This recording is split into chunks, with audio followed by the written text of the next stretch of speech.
Donc moi, en étant humaine, je me suis dit, ah ouais, quand même, il se passe des choses comme ça dans le monde, tout. Je faisais quoi? Tout ce que je regardais, je l'envoyais au papa qui est militaire. Comme je me suis dit, il travaille pour l'État, il est pour le peuple, il est là pour la France. Enfin voilà, je vous en dis pas plus. Donc j'ai envoyé tout. Et en fait, si vous voulez, monsieur a capturé tout ce que je lui envoyais et a monté un dossier contre moi en me faisant passer pour une complotiste.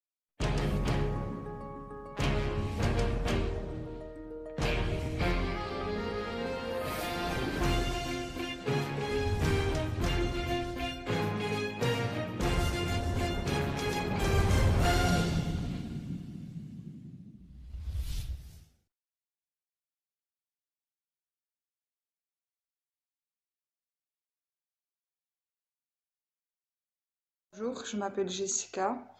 Je suis maman de 2 garçons, un grand de 11 ans et un petit de 4 ans, de papas différents. Je vais vous raconter mon histoire parce qu'en juillet 2020, je me suis fait retirer la garde de mon deuxième enfant, le petit de 4 ans. En fait, tout a commencé euh, avec le papa du deuxième.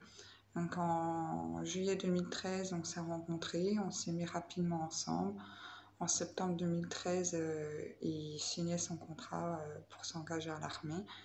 On a vécu 2 ans et demi, 3 ans, chacun de son côté, où lui il vivait au régiment et moi j'avais mon appartement. On se voyait que le week-end ou quand il avait des permissions, des vacances. À ce moment-là, tout se passait bien entre nous, hein. On avait des hauts et des bas comme dans tous les couples. Voilà. En octobre 2015, je suis tombée enceinte. J'ai accouché en juin 2016. Et en septembre 2016, nous nous sommes installés en appartement ensemble, sous le même toit, vu comme je me suis rapprochée de son régiment. On a vécu 1 an ensemble dans cet appartement où c'est parti vraiment dans tous les sens, où monsieur n'arrivait pas à me comprendre du mal-être que je vivais parce qu'il m'interdisait de voir mes amis, il m'interdisait de voir ma famille. Enfin voilà, il faut s'imaginer que vivre avec un militaire, c'est pas facile tous les jours. Donc voilà, on s'est séparés en 2017 donc. Et en fait, à notre séparation, monsieur a tout fait en sorte pour que j'ai un suivi éducatif et un suivi à l'UDAF. Pourquoi? Parce qu'il disait que j'étais une personne instable, qu'il avait peur pour son fils, enfin qu'il avait peur pour son enfant. Donc j'ai eu un suivi, tout, et en 2019, il a monté un dossier contre moi parce que, en fait, si vous voulez, l'année 2018-2019, quand les Gilets jaunes ils ont commencé, fin 2018, il a commencé à avoir des choses qui tournaient sur Internet.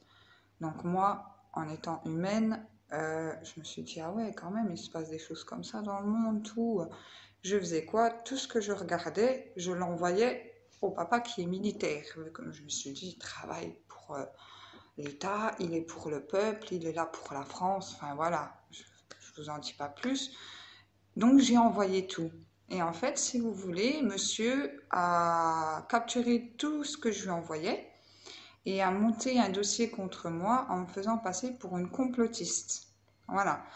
Donc, il a réussi. Quelques mois plus tard, juillet 2020, il obtient la garde de mon enfant.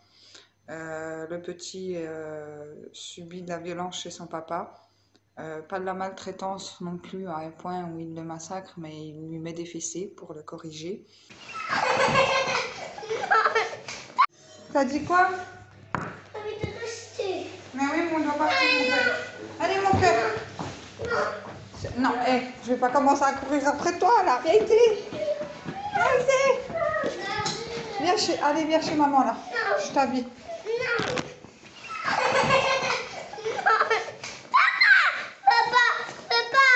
Éloigne, s'il te plaît. Éloigne, s'il te plaît. Allez, mon cœur.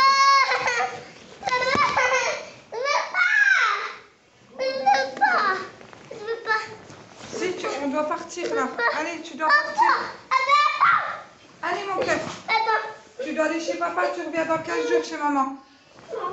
Allez. Quoi, non? Tu préfères pas quoi? Je préfère pas aller chez papa. Donc ça, c'est des choses que je n'accepte pas parce que moi, mon enfant de 4 ans, je n'ai jamais mis une fessée. Et en fait, il a obtenu. La juge de Montbéliard, la juge des affaires familiales de Montbéliard, n'a pas cité le terme complotiste qui m'enlevait mon enfant pour ça. Non, non, ils ont juste dit que j'avais un problème géographique parce que j'ai déménagé 3 fois en un an. Sachant que j'ai déménagé, en fait j'habitais en Alsace, j'étais toute seule. Quand les gilets jaunes ils ont commencé, j'ai eu peur. Je me suis dit, il faut que je me rapproche de ma famille. Donc j'ai le frère d'une copine qui m'a loué un appartement où c'était rapide. J'ai eu les clés assez rapidement et tout. Donc j'ai emménagé dans ce petit F2 avec une chambre de 37 mètres carrés. Donc forcément à 3, on ne peut pas vivre. Avec 2 enfants et moi, on ne peut pas vivre dans un petit appartement. Donc 6 mois après, j'ai redéménagé dans la région de Montbéliard dans un appartement plus grand où il y avait 3 chambres. En mai 2020, j'ai décidé de retourner en Alsace parce que j'avais l'impression de ne pas être chez moi où j'étais. Pourtant, je suis d'origine de Belfort-Montbéliard, mais j'avais l'impression de ne pas être chez moi. La nature, les Vosges, enfin, l'Alsace, j'adore l'Alsace. Je me suis dit, il faut que je retourne en Alsace. Donc, je suis retournée en Alsace chez ma cousine. Et en juillet 2020, du coup, on est passé au tribunal et la juge a fait passer l'enlèvement de mon enfant suite aux 3 déménagements en un an. Mais il faut savoir que mon fils n'était pas déstabilisé où je suis retournée. Parce que dans la région où je suis retournée, il y était depuis l'âge de ses 3 mois.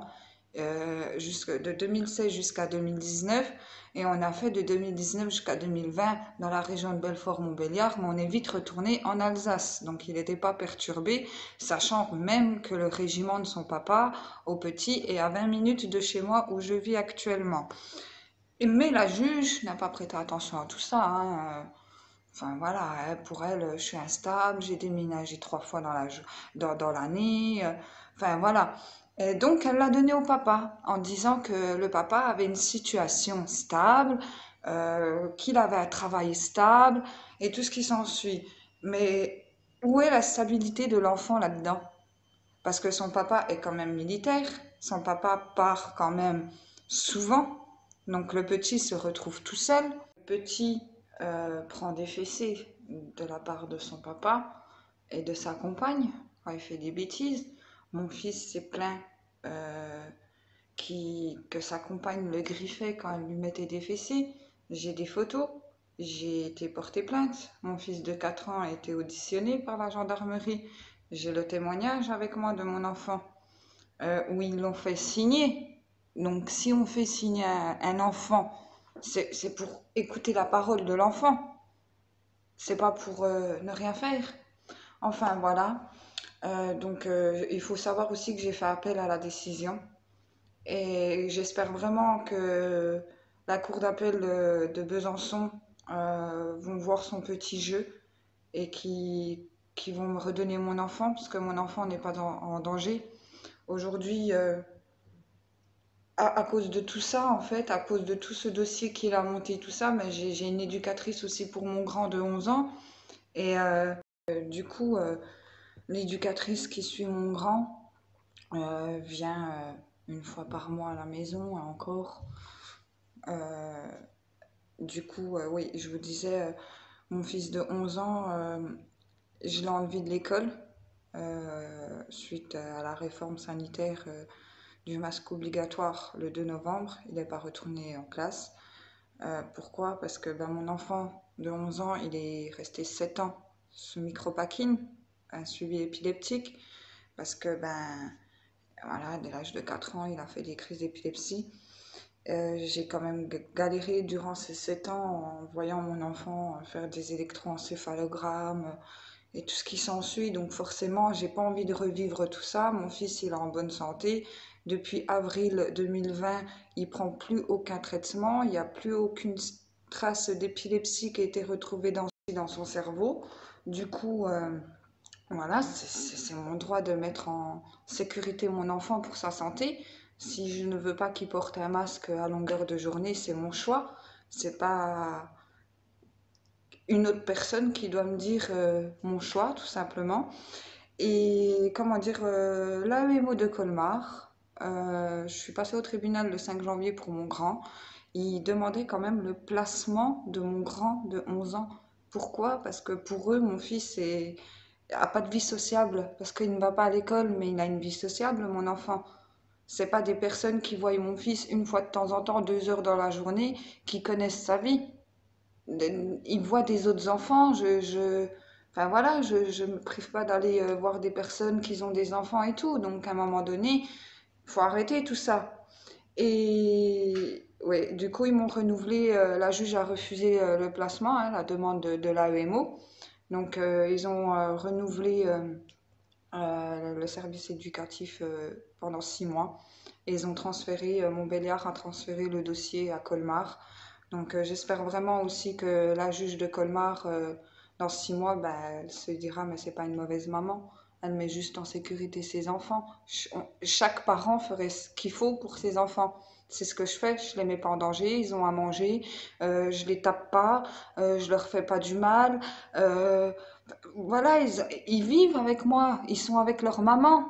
C'est, je sais pas, n'importe quelle personne, dans n'importe quel domaine, mettrait son enfant en sécurité. Mais bon, voilà, moi c'est à cause du père du deuxième, le militaire, ben j'en suis là et je suis persécutée juste parce que je veux faire les choses bien.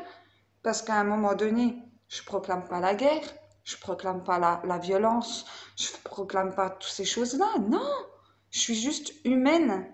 Je suis juste humaine qui va réagir avec son cœur. Rien d'autre. Moi, tout ce que je demande, c'est qu'on me laisse tranquille avec mes enfants. C'est tout ce que je demande. Et voilà, j'espère que mon histoire sera entendue et puis on va me rendre mes enfants. Et après, j'ai envie de vous dire bon courage à tous et à toutes les mamans qui vivent ça aussi, à tous les papas aussi qui vivent ça. Et j'espère vraiment de tout cœur qu'on va gagner. Tous ensemble, on gagnera, c'est sûr. Bon ben, je vous fais des bisous à tous et à toutes. Et merci beaucoup à Reportage Provence pour avoir partagé mon histoire sur sa page. Voilà, bonne journée à vous.